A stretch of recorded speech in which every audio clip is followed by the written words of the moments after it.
Come on, why do I have to do it?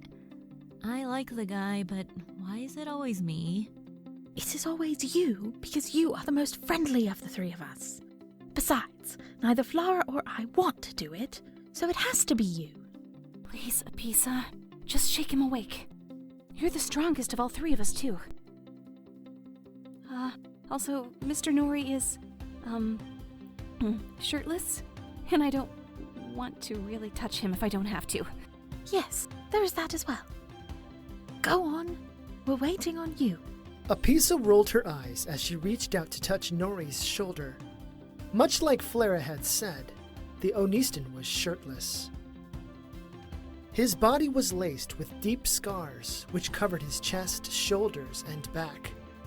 Nori was muscular, with a well-toned chest, massive biceps, and some ripped abs. A flash of heat engulfed her face as she placed her palm on his skin. By all accounts, Nori was a handsome sort of fellow, much larger than any of the boys back in Buka. With powerful shoulders like this, he could surely do a lot of farm work. Images of Nori lifting heavy bags of rice and crop, all the while walking in pace with Apisa, flashed in her mind. Are you blushing? She is. She totally is. Whatever. Apisa shook Nori's body a couple of times, and suddenly, Nori's eyes opened wide. He gazed around with a start, sat up in bed, and then balled his fists. Grim twinkles danced in his eyes, and he snarled at Apisa. Whoa, calm down, big guy. It's just us. Nori's breaths came in ragged gasps, and he looked at each of the girls in turn.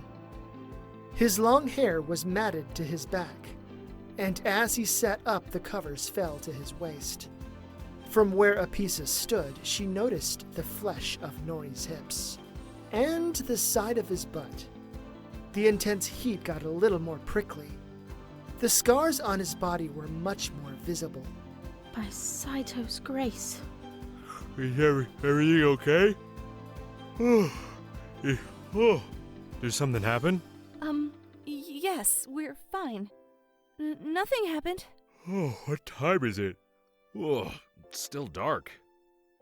Yes, it is rather early. However, we have been up for about an hour or so. We have been waiting on you to rise. Waiting on me? Why are you waiting on me? Usually you all just go do your classes or go to the Cake Haven. Well, it's your fault. You're the one who gave Flara the puzzle box. Well, she figured it out. White-hot discomfort bloomed as Flara and Rayko giggled into their hands, and they looked right at her. Apisa averted her eyes for a moment, and Saito, damn it, she couldn't help herself from turning red again. What's so funny? Oh, wait, you solved the puzzle box? Yes. I found a map inside, and it marks the location of a lost research facility. A map? And it's to a what now? It's a research facility called Maofun. Maofun was once a satellite research installation belonging to the university, but its location was lost through poor administrative record keeping and through neglect. So this place has been lost for a long time and... You want to go there? Yes. Okay, when do you want to leave? Well, as soon as you get out of bed and get ready. We are waiting on you. Oh, I see. So, Nori, I'm curious. Where did you get all your scars? Some of the fresh ones are from the troll thing down in Buka, but you were covered in them. Oh, thanks Saito one of you asked him that. I was wondering that myself. A somewhat goofy smile covered Nori's face. You're curious about my scars? Oh, well, it's not a big deal, but when I was a kid, I got in a fight with a cave bear. A cave bear? Yeah. What were you doing fighting a cave bear? They are huge! Was it some kind of Onistan rite of passage? Not precisely, but it's really not that important. So if you ladies would just please wait outside, I'll meet you in a few minutes. Oh, what's wrong? Is the big tough Onistan afraid of a trio of girls seeing him in his undergarments? We are all adults. We know what men's bodies look like. Hurry up. We would like to be on the road before sunrise. Nori winced, but he remained in bed where he lay. We should give Nori some space, ladies. After all, Nori's, naked. Both Rayko's and Flara's eyes widened, and Apisa had to bite back another bout of laughter. Naked? Well, you see, it's just so hot in the lowlands, especially this far west, and I'm used to colder climates and, well... Flara averted her eyes. She opened the door and left right away. Rayko arched a curious eyebrow at Nori and then followed Flara out into the hallway. The fire in Apisa's cheeks burned brilliantly like the sun, and Apisa took soft steps toward the door. She laced her fingers around the door handle and then smiled at Nori. Don't feel bad. I totally understand. It gets hot in Buka too, and, well, I tend to sleep naked too. The last thing Apisa saw as she closed the door was Nori's own face blossoming in crimson. Score! Tov's foot became completely submerged in a puddle of water as he trudged through the dark and murky jungle. He stopped, pulled his foot free from the deceptively deeper puddle, and glared at his now even more soaked toes. Not even an hour ago, Tove and Yurei had been flying over the vast jungle that covered the southeastern part of the land, following the glowing amber bead necklace that the elders had given him. It was a warm day, like most of the days that week, but a massive army of rain clouds had rolled in from the east, heading west at a rapid speed. Even from a distance, Tove and Yurei saw the flashes of lightning illuminate portions of the clouds. Not long after they landed amidst the lush and dense foliage, the rain began falling all around them with intensity. Since there was no way of telling how long the storm would last, Tove had decided to continue moving toward the source of the bead's tremors. Whereas Tove frowned as he started moving again, Yurei grinned from ear to ear. Her hair clung to her body much in the same way that Tove's did, and yet Yurei was unbothered by the moisture. After a long while of walking, though, Tove stopped beneath a clustered group of trees where the rain was blocked out considerably. Do you think this temple will have a guardian too? Who knows? Maybe, maybe not. While the first piece of the lock was guarded by one, the second wasn't. True, but it was still sort of protected by the traitor empress and her entourage of warriors. Maybe the humans of old thought it would be safe. That is a great point. I remember that even though the first temple was closer to the Onistans, they were not protecting it. I have often heard that most of the humans have a distrust for the Onistans, so maybe they decided to erect different defenses. Why do the humans have such distrust for the Onistans? They are humans too, aren't they? Just bigger? I think it's because in the days of the Alicorni, the Oni had humans as slaves, which they interbred with to create a stronger workforce.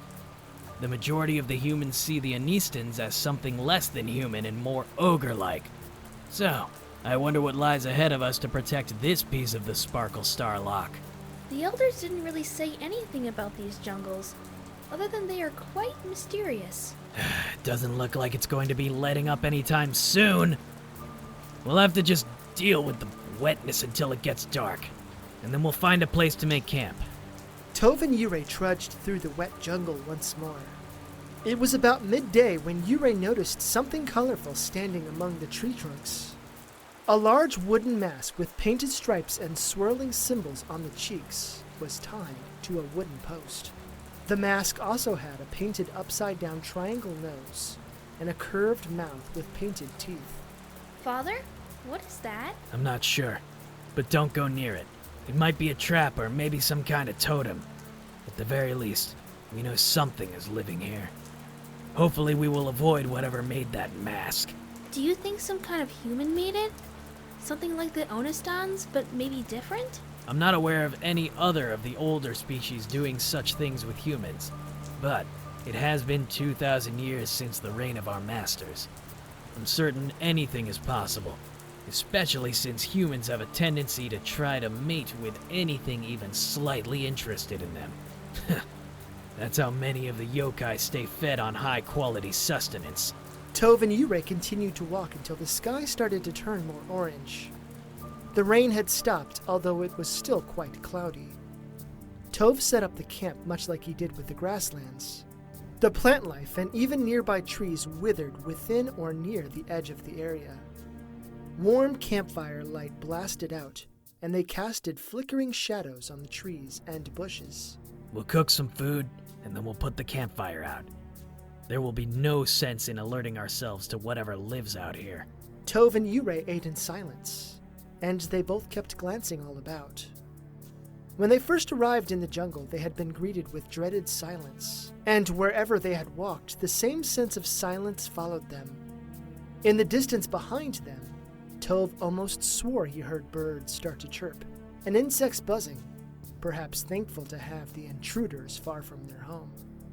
However, as Tove and Yurei had been sitting there for a long while, the silence that once reigned around them fell away, and a constant buzzing and chirping of wildlife began popping up all around them. This is amazing! It's like they have accepted us as something that belongs here. Or something that poses no threat. Tove and Yurei put out their fire, went into the tent, and then closed the tent flap behind them. They settled in and both dozed off.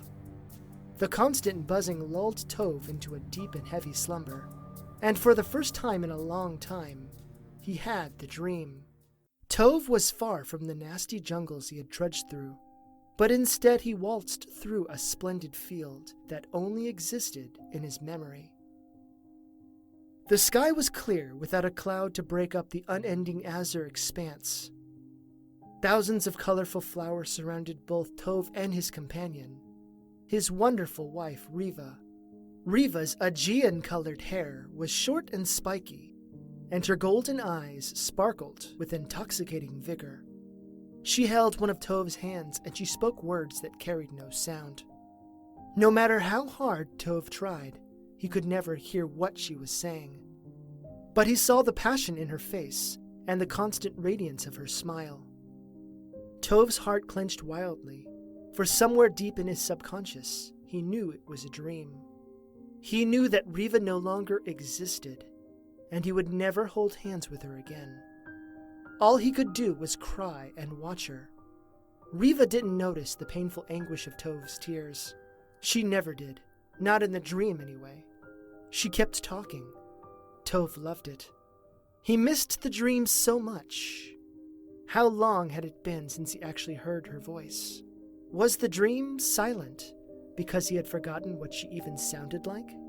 Father, wake up! Tove shot up to a sitting position and he summoned an energy sword in front of him. It crackled with life. Yurei was beside him, and she already held an energy sword in her hand. It was daybreak outside, for the morning sun showed through the fabric of the tent. Shadows outlined the walls of the tent.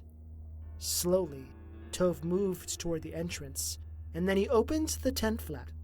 He peeked outside, and his eyes opened wide. Tove moved out of the tent, but he still held the sword out in front of him.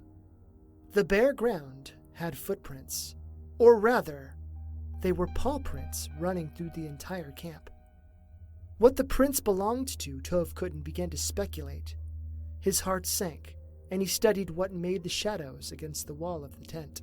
Whoa! 14 posts had been stuck into the ground surrounding Yurei's tent. Each of the posts had single painted masks, similar to the one that they had discovered before, tied to them, and all of the masks watched the tent, with their empty eye holes. By Saito's grace, it was a splendid day. A vast blue sky stretched overhead. The warmth of the day was just warm enough to almost lull Nori into a lazy sort of slumber, and a gentle wind ran along with the group of 4 as they rode. In the far distance, though, a storm front appeared to be rolling in from the east. Nori, Apisa, Rayko, and Flara rode through a grassy meadow. There wasn't a person in sight, and to be quite honest, it was quite easy to forget anyone else existed. They rode on horses that were leased through one of the kindly stables in Jedi. Flara rode on a reddish-orange-colored horse with a dark mane. Rayko rode on a white horse with a lighter mane, and Apisa rode on a yellow one that had red hair. Whereas their horses, all mares, were normal-sized, the one that Nori rode on was an older, beefier male farm stallion. That made sense, as Nori was a large fellow. Nori had taken a liking to the big horse, and he gave him the nickname Mac, short for one of his best friends growing up, Macapple. Nori had fastened his Tetsubo to the back of the saddle along with his camping supplies and his loot case. He rode toward the front of the group, while the trio rode behind him, perhaps about 20 feet. Nori heard them converse among themselves, and their animated laughter and delight was only slightly stinging. On one hand, the girls had been much nicer to him since the conclusion of their complications with the Karaba clan. It was a nice change, although they still kept to themselves. That was fair. After all, Nori was only the help, as it were. The sudden thought of his old friend, Macapple, twisted him a little, until he scratched his mount along the back of the horse's mane. Mac gave out a sort of guttural but pleased-sounding grunt that almost sounded like, "Yup." Maybe it was just a burp. Nori drew in a deep breath, and he kept his eyes on the horizon. If that map that Flara had produced was right, then they should reach the forest within a couple of days. They had left yesterday, and the first night of actual camping had been, well, interesting. One of the girls, Nori was not certain who, but one of them snored loudly. Hey, how are you doing up here? Nori glanced over to Apisa, who had ridden up to him. Flara and Rayko were still about 20 feet back, and they conversed with each other too. It was funny, but when it was just Apisa and Rayko, Flara seemed to radiate like a miniature sun, not like when she spoke with Nori, or anyone else for that matter. Oh, I'm fine. Is everything okay with you all? Train's not bothering you, is it? Oh no, we're all fine. I just wanted to come up and check on you. You know, both Rayko and I were pretty cross with you when you gave Flara that puzzle box, but I guess it worked out for the best. I mean, look where we are, out here in the great outdoors, conducting an academic exploration with university approval. Tell me, why were you two so upset with me? Did you not see Flara? She was totally obsessed. I mean, Flara is the best scholar there is. But whenever she gets like that, she loses sight of everything else. That includes eating and showering on the regular. If Rayko and I didn't force her to take breaks or go to classes, she would have just stayed in her room without eating or drinking until she solved the box. But a whole bushel of apples as she stayed up super late to work on it, too. Oh, I see. So it was just because you care about her well-being. That's really nice to hear. Well, of course. Rayko and I are her best friends, after all. We've stood by her ever since day one. Well, how did you all meet anyway? Well, we all started at the university at the same time. Or rather, around the same time. Rayko and I arrived a few days before Flara did. It was funny, but Rayko and I came to each other's rescue. You mean at the same time or on separate occasions? At the same time, actually. Nori glanced over to see that both Rayko and Flara had ridden up to them. Flara averted her eyes, and she actually pulled out a scroll from her bags. She hadn't unrolled it, but she appeared ready to read at the most opportune time. Rayko stared in Nori's direction, and she neither smiled nor frowned. I came upon Apisa. She was being accosted by a group of rather nasty shrews. Yeah. A group of other first years surrounded me and called me buka trash, as it was clear that I was a farm girl. If I remember correctly, they made fun of my clothes. Well, I was feeling pretty bad about it because I wasn't used to that sort of thing. Rayko came over and made fun of the clothes they were wearing. Oh wow, talk about getting an instant karma backlash. Yes, well, they did not appreciate my critique of their out-of-trend fashions. I am a bit of a fashionista, if I do say so myself. Well, their response was quite barbaric. Barbaric? They tried to beat her up. Well, as soon as they went for her, I threw myself at them and showed them what a down-home country girl from Buka can do. Imagine my surprise when dainty little Rayko jumped into the fight, pulling hair and slapping. Yes, well, she and I have been best friends ever since. And how does Flara come into this story? When I first arrived at the university, I was so, shy that I didn't talk to anyone. I had dreamed of coming to the university ever since I was a little girl, and yet I was overcome with absolute dread when trying to talk to anyone else. Up until that point, I had only spoken to royal tutors, Chutar, and my family. I had no point of reference when interacting with others, especially my own age. Well, my first interactions with people my own age didn't go well. To be honest, I'm surprised the Empress let you come without a Chutar escort. Yeah, I was supposed to come with one, even though I begged her to let me come alone. It was my sisters who convinced my mother to let me come Chutarless. I've only seen Princess Cestus and Princess Lucianus from a distance, and only the Empress once. Anyway, so what happened with your first encounter? A group of guys came up to me and started flirting with me. They had female friends in their group, and they were all teasing me as one particular guy was more aggressively flirty than the others. Luckily, Rayko and Apisa came to my rescue. The same group of girls who had bothered Apisa and I days prior were accosting a thin, frail little thing who looked more like a gentle lamb than anything else. Rather than stand around and watch like the other slack-jawed idiot first years, Apisa and I did something. I shoved my way into the group and wrapped an arm around Flara's shoulders. Rayko was right beside me, and she announced loud enough that the headmaster was looking for Flara, although at the time we didn't know her name. Together, we walked Flara out of that situation. I was so confused as to why the headmaster was looking for me, and then, rather than go up to the headmaster's office, these complete strangers took me into an empty classroom and asked me if I was okay. I remember being so nervous that I couldn't speak.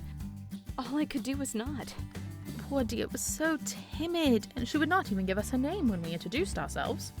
Still, neither Apisa nor I could leave such a obviously sweet darling such as Flara alone to be terrorized. We asked her if she wanted to be our friend and pal around with us. She only nodded, and we've been friends ever since. I was so scared and uncertain of everything beyond the palace walls in Xianba. The only comforts I found were in the pages of scrolls and lore. And yet, these two wonderful people found me and befriended me. I am so blessed to have you two in my life. I thank Saito every day that we're friends. I am sure I speak for the both of us when I say that we are equally blessed, darling. It's true. Friendship is so magical. It's the most powerful force in the whole wide world. I finally told them who I was a year and a half after we met. I was so scared that they were going to treat me differently. And yet, they didn't care about it.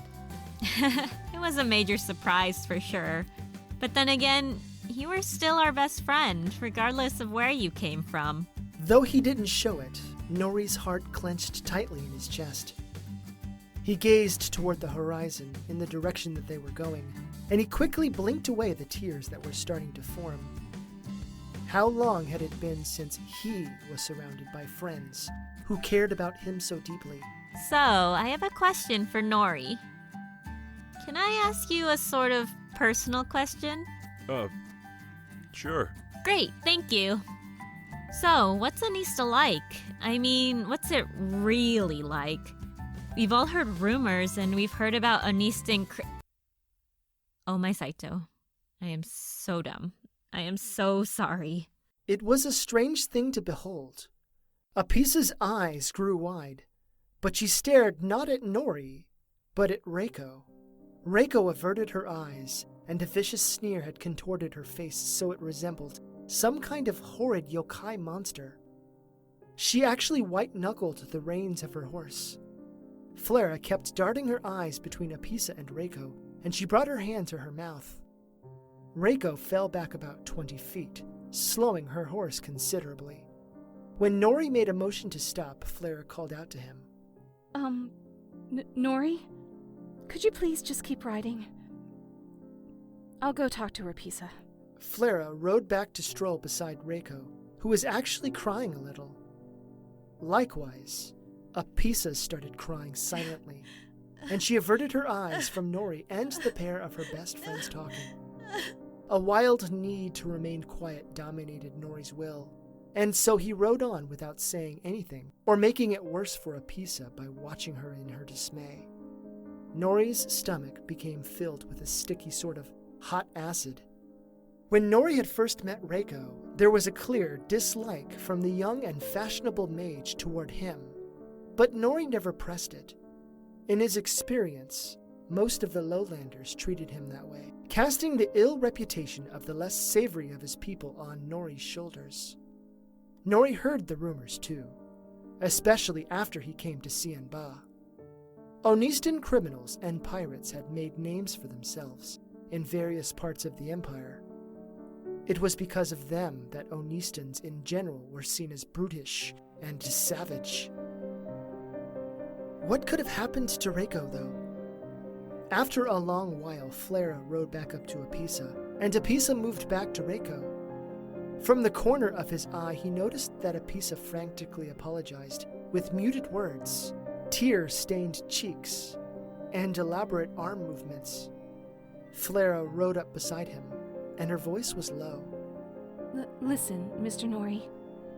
I don't want you to get the wrong idea about Rayko. She's one of the most generous, most loyal people I have ever known. She has such a big heart. It's just that... Something terrible happened between her and an Onistan criminal. Flara winced and gave the most subtle of nods. For a couple of minutes, Flara and Nori rode in silence. Please don't hold it against her. I promise, it's not you. Oh, I won't, Miss Flara. And I'll give Miss Rayko some extra space until the discomfort of being reminded about that passes. Thank you, Mr. Nori. Flara fell back to ride with her two best friends, while Nori rode alone. After a while, Nori heard the sounds of soft laughter and animated conversation. He let out a heavy sigh and he gazed in the direction of the far northeast. How easy would it be for him to ride off, leave these girls alone to their own devices, and cross the breadth of the empire to reach his home?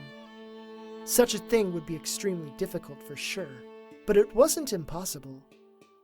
And should he find his way back in Onista, surely his people would hide him and allow him to relish in the thing that he wanted most. The most elusive treasure that Nori had ever dreamed of. Belonging. As soon as that thought entered his head, Nori batted it away. If he actually deserted his duty, then he would be no better than the criminals who left Onista, or those who were cast out toward the Oni-infested lands. One core belief rose above all others in Onistan philosophy, and desertion violated that very belief. No matter what, Onistans always endured. Always. Even though none of his family wanted this fate for him, Nori still had a duty set before him. If he gave up on what was expected of him, then he would be spitting in the face of the Onistans who came before him. He would be throwing in his lot with the honorless dogs who pissed on duty and true Onistan fortitude. No, there was no leaving. Even on this lonely path, Nori had to endure. The smell of rain was thick in the air now, and a stronger gust had started to blast toward them. He suggested that they set up camp, and the girls accepted his wise counsel. It didn't take long to set up the tents. 3 of the tents were set up beside one another, on one side of the would-be fire pit, while Nori's tent, much like it had been done the previous night, had been set up on the other side of the fire pit. The stable tent, where the horses were kept, was a short distance away from the fire pit, perhaps about 20 feet. Just as Nori had finished setting up the horses in the tent, the storm began to unleash its constant stream against them. Nori got in his tent, but kept the flap open so he could still keep an eye out for anything out of the ordinary. However, keeping watch wasn't exactly necessary, as Flara had just summoned 2 Earth Kami to stand guard over the camp, just like she did the previous night. The Earth Kami were both over 12 feet tall and massive in girth. They sat on opposite sides of the camp, staring at one another. Eventually, the continuous pitter-patter of rain lulled Nori into sweet slumber. Much like the day prior, it was a splendid day for travel. Rayko smiled softly as she turned her eye upon the landscape. To her left, the sparkling surface of the sea almost enchanted her. To the right side, the rolling hills of the land stretched farther than she could see. Hundreds of miles to the far east, her home of Tafalgus existed. For the most part, Rayko had warm feelings regarding her hometown, a bustling port city on the eastern coastline of the great Corinian Empire. Rayko couldn't escape the brooding, pulsating, and cancerous spots on her heart, though. That incident had happened a year and a half ago, and it not only forever scarred Rayko, but also that of her dear sweet parents as well. Yesterday, when Apisa brought up the topic of Onistans, and well, more specifically, Onistan criminals, a brute wave of anger and frustration slammed into Rayko's usually refined poise.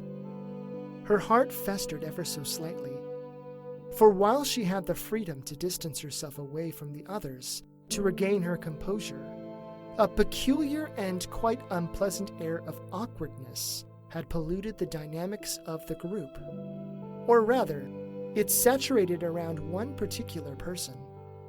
Rayko glanced over at her riding companions, starting with her 2 very best friends. After the incident, they had been exceptionally supportive in consoling Rayko. It wasn't an easy endeavor, to be sure, and it certainly wasn't pretty either. Rayko was self-aware enough to acknowledge that she was an emotional mess. Considering what happened, it was no surprise. But still, Apisa stared off into the vast rolling lands, and Flara read one of her scrolls. Knowing the reclusive little princess, it was probably some academic research related to her preferred arcane school. Finally, Rayko turned her attention to the large Onistan who rode 20 feet ahead of them. Ever since Rayko had broken off from the group the day prior, the Onistan had kept to himself. While it wasn't such a terrible thing, Rayko couldn't help but feel partially responsible. Now, it wasn't her fault for feeling the way she did, but that certainly didn't excuse her from the obligation of making things right. The refined wisdom of her mother echoed in her ears, which caused Rayko to smile. If you have the power to make someone feel better, even if you didn't do anything wrong, don't you think it's better to act than not? Mental health and goodwill are just as vital to a person as their physical health. Always be keen to opportunities to be generous with your warm spirit. Rayko gently urged her horse to ride up ahead. Apisa gasped a little, and from the corner of her eye she noticed that Flara's head shot up as well. Rayko sat with her back straight. She took a deep breath to ease the vibrating butterflies in her stomach, and she matched her mount's speed to Nori's. The Onistan turned to regard her before turning back to the horizon ahead. Then he looked back at Rayko with a little more surprise. Is something wrong, Miss Rayko? There is certainly something wrong. I would like to have a word with you, Mr. Nori. Though she did not see them, Rayko heard her friends ride up closer. Neither Apisa nor Flara said anything, though. Nori simply gave her a sideways glance. Was it her imagination? Or did the Onistan tighten his grip on his reins? He didn't say anything to her, but he only watched her with concerned eyes. I wanted to apologize to you for yesterday. I realize that you and I do not know one another very well, but I am sure that you have gathered that I am not at all fond of Onistans in general. That seems to be the case with many lowlanders. I'm confused, though. Why are you apologizing? You didn't do anything to me or say anything that would warrant an apology. Of course, I did not do or say anything wrong, darling. Neither did you, and yet there was an uncomfortable sort of distance created from Apisa's request to hear more about your home and people. My reaction was not as elegant as it could have been, and it might have hurt your feelings. For that, I am sorry.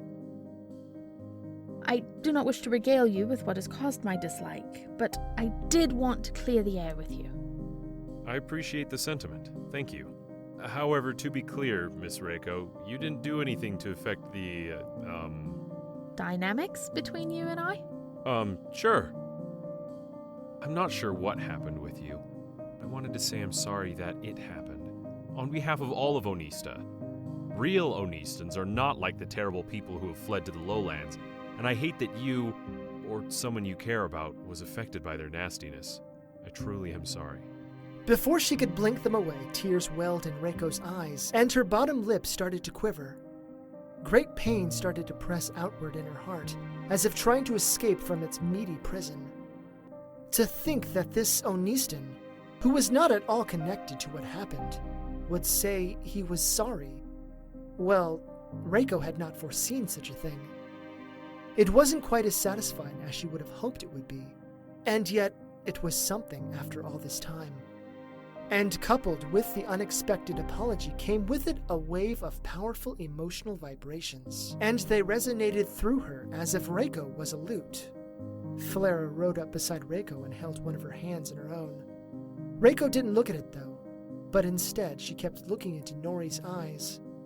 Upon seeing her reaction, Nori averted his own eyes and grimaced. I'm sorry. I shouldn't have... No, that was rather sweet and just... unexpected. Thank you. To be honest, aside from... well, things unmentioned, I do not know much about your people. If you are still interested, I would be interested in hearing about the real Onista. You really want to hear about my home?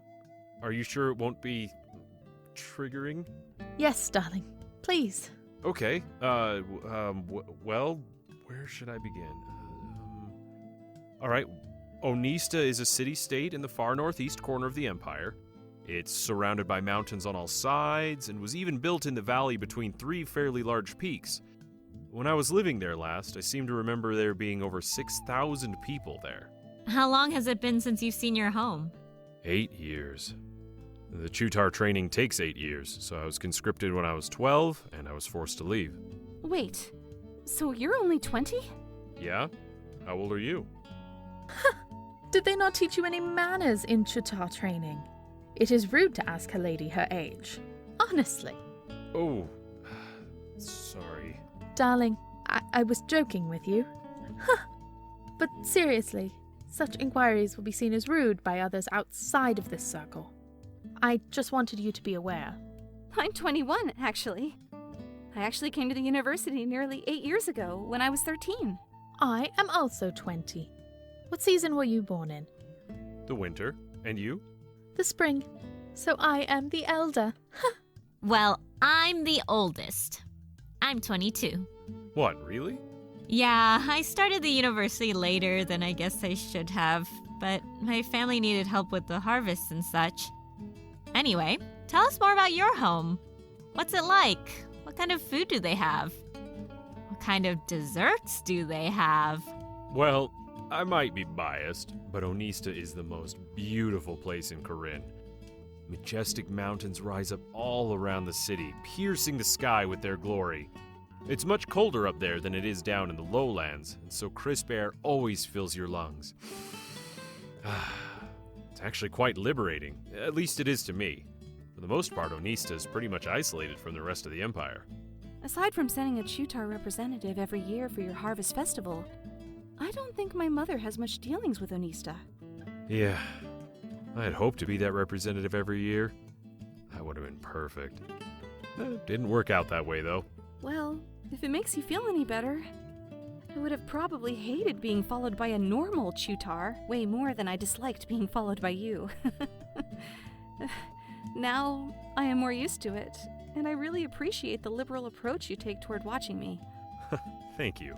So, when you say isolated, what do you mean exactly? You don't have travelers or merchants that come to Onista? Honestly, we don't. First of all, Onista is so far from the closest city, and because of the stigma against Onistans by the lowlanders, I'm certain that you wouldn't want our goods. Likewise, as merchants don't come to us, we have to be self-reliant on everything. The only merchants who do come to Onista are the ones who buy the iron ore that my people mine. Oh, so you have a mine? What other sorts of industries do you have? The same kinds you all have, I'm sure. We have several mines for iron, gold, and even some gems. We get our food from large farms, well-secured and defended valleys near Onista itself. We also have large livestock farms from which we get wool, leather, and other such things. Our craftsmen have been making high-quality goods for centuries, but 90% of it stays in Onista. I find it astonishing that not a single gem merchant has come to Onista. Most of the stock that comes into Tolfages comes from the mines near Rayko, which is quite close to Tolfages. I suppose we're one of the best-kept secrets in Corinne. How are you all defended? I've read accounts and research that say a considerable number of yokai species, and also Oni, live in these mountain ranges as well. Onista has a long and proud military legacy. When a child turns 13, they're enrolled in the Academy, which is where they learn all the necessary skills, knowledge, and techniques for becoming a good Onistan warrior. Students go through the Academy for 5 years, and then they graduate into the Onistan Militia. They serve the militia until they're 25, and then they're considered to be in the Onistan Reserves, in case the city is ever attacked. While they're in the militia, Onistans are encouraged to learn other skills and trades that they will ultimately pursue after their active duty. Wow, that sounds crazy. I couldn't imagine being forced to be a warrior. It's necessary for the survival of our people. We constantly send out patrols to march through the mountains, killing hostile yokai and oni when we can. For the most part, Onista keeps a lot of the more dangerous yokai out of the lowlands, and we do it all by ourselves. Wow! I had no idea that the Onistans served that sort of function. My mother never mentioned it, even when we talked about all the different cities of the Empire. It's an ancient charge that was probably lost in all that imperial paperwork over the centuries. We Onistans never forgot, though, and so we muster on. Funny thing, we don't get taxed like other cities do. Maybe it's because we pay for the tax in our blood and lives. Okay, I would like to address a rather strange anomaly to your story, Mr. Nori. By your own account, most Onistans are duty-bound, honorable, and dedicated to the Empire. If this is indicative of most Onistans, then how come there are so many Onistan criminals and pirates? You know, I did some research into that a couple of years after being in Shanba. Nothing like Flara research, but I asked a lot of questions. To be honest, there aren't really that many organized Onistan criminals or pirates in Corinne. Of course, there are small little cells of thugs in some of the bigger towns. It's the more famous groups who are the source of the bad reputations Onistans get. The only two I have heard of with any major clout are the Desert Dragons of Caoxi and the Crimson Skull Pirates who terrorize the, Eastern Seas. Rayko formed a small frown and she averted her eyes. Well, individuals who don't wish to take on their duty usually leave Onista during the dead of night, and they're the groups of people who generally make up groups like the ones I mentioned. I seem to remember you mentioned your people casted some people out. Why do they cast people out? And do they ever make it into the gangs? It's possible, but unlikely. For the Onistans who hurt their neighbors by killing someone out of cold blood, or, well, by raping someone, they are cast out of the city. And when I say that, they are taken deep into the Oni and yokai-infested mountains by armed guards and left out there to die, without weapons, armor, or provisions. Oftentimes, patrols will find the grisly remains of those cast out within several days. There have only ever been a handful of cases when remains had not been found. For a long moment, no one said anything, and they just all kept looking between one another. Surely this was not going to be the end of the conversation. It was such a tormenting end to such an otherwise So, do you know any good Onistan jokes? And once again, Apisa swoops in for the rescue. Thank you, Saito, for such lovely friends. And for letting this Onistan be just the person I needed to meet. For the rest of the afternoon, they rode closer together, and Apisa and Nori traded jokes, humorous anecdotes, and other such tales between one another. Even though she appeared to go back to reading, it was obvious that Flara was half listening, for she giggled into her hand when either their dearest farm friend or the Onistan said a particularly witty comment. Rayko simply smiled, for the dreaded moment had passed, and she had survived. She drew in a deep breath and kept quiet for the afternoon. Neither her friends or Nori pressed her for conversation, which made the smile on Rayko's face all the more genuine. A small notion flickered in Rayko's mind's eye. Could Senna ever forgive her for this? Would she have understood? Rayko swallowed hard, and she wanted to believe that she would. After all, Senna was the sweetest person, aside from Flara, Rayko had ever met. The sun began to melt into the horizon, and the sky was painted in the most radiant hues of oranges and light purples. In the distance, the group also saw a forest. There it is! The forest! According to the map, Malfoon should be there. We made it at last! Maybe we should wait until tomorrow to explore the forest. It's dusk already, and there's no telling where the research facility actually is. We also don't know what is lurking inside the forest either. Yeah, I agree with him. I could use a nice rest. Are you going to summon Earth Kami to watch over us again? Actually, darlings, let me handle the guarding tonight. You? But I thought you were just an illusionist. What can illusions do to guard us? Just an illusionist? You think to undervalue the best magic school of them all. Debatable. Illusion magic is certainly the easiest school to learn spells in. Flara laughed into her hands and she beamed wily smiles at her friends. Do not take me for some common casual practitioner. I am a master. Any sloped forehead, knuckle-dragging brute can learn a couple of illusion spells. It takes someone with real genius to even dream about what I can do. It appears that I'm going to have to show you all the pinnacle of my elegant superiority. Yes, by all means, show us, Your Excellence. And so I shall, once we set up our tents. They set up their tents within 300 feet of the edge of the forest. Once the tents were set up, each equidistant from one another around a fire pit, Rayko stood up and took several steps away from her friends. Prepare yourselves, for what you are about to see is a sneak peek at some of my very own special illusionary research. I call it prolonged illusionary couture. Wait, you're conducting research? Like your own research? Why, yes, darling, we all are. What do you think we actually do at the university? Simply go there to learn spells for the sake of learning spells? No. Each and every student is at the university to contribute to their prospective schools of thought. Yes, that's true. My research topics are related to identifying new summoning techniques for being able to summon Elder Kami, something only a handful of very experienced and very powerful mages have been able to do. Essentially, Elder Kami are like elemental beings of nearly godlike power. And I'm conducting research on which self-augmentation techniques go together to make the best combinations. My specific research focus is close combat. One day, I plan on making a self-augmentation combat manual of my very own. Well, that is really impressive. Wow. Yes, well, if you're finished with your inquiries, I would like to demonstrate my prolonged illusionary couture. Behold!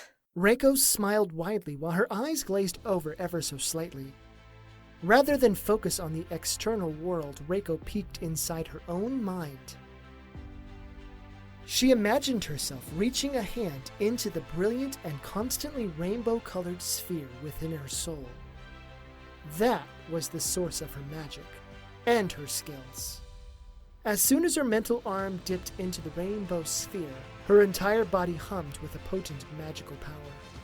Her arm tattoo flashed wildly.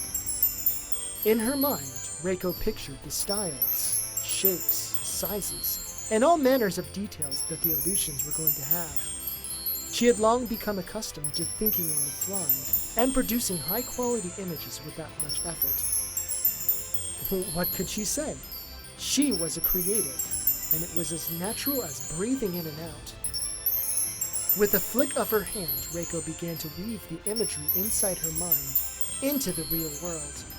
The air all around the group of four warbled, shimmered, and then took on the forms that Rayko had decided upon. Firstly, an enormous military-style tent appeared over the campsite and fire pit. It was so large it easily engulfed the 4 tents, the horse stable tent, and left a 50-foot radius between them and the edge of the illusionary tent.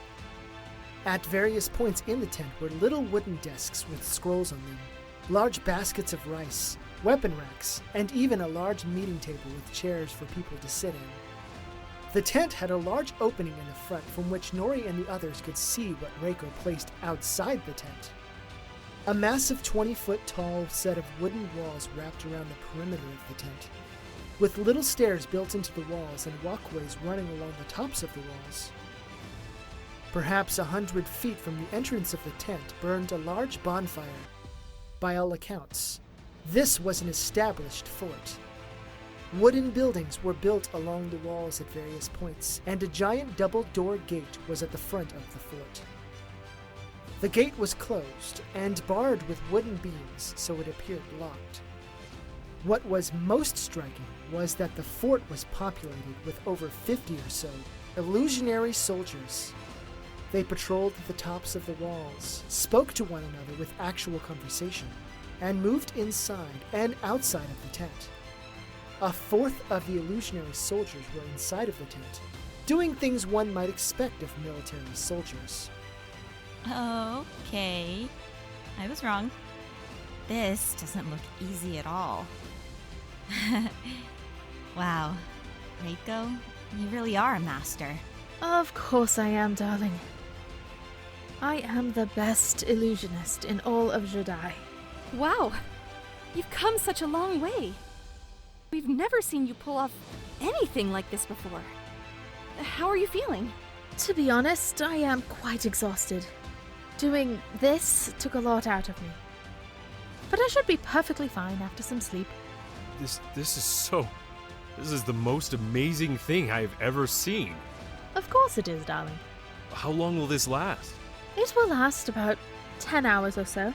Long enough for us to get a full 8-hour rest and for me to regain all the powers I used to conjure this masterpiece. In case you are wondering, these illusionary soldiers are completely autonomous and they will be watching out for us all night. They will wake us should something go awry. Really? Even though I know it's not real, I'm still almost fooled. I can smell someone cooking meat and I can feel the heat from the bonfire from here.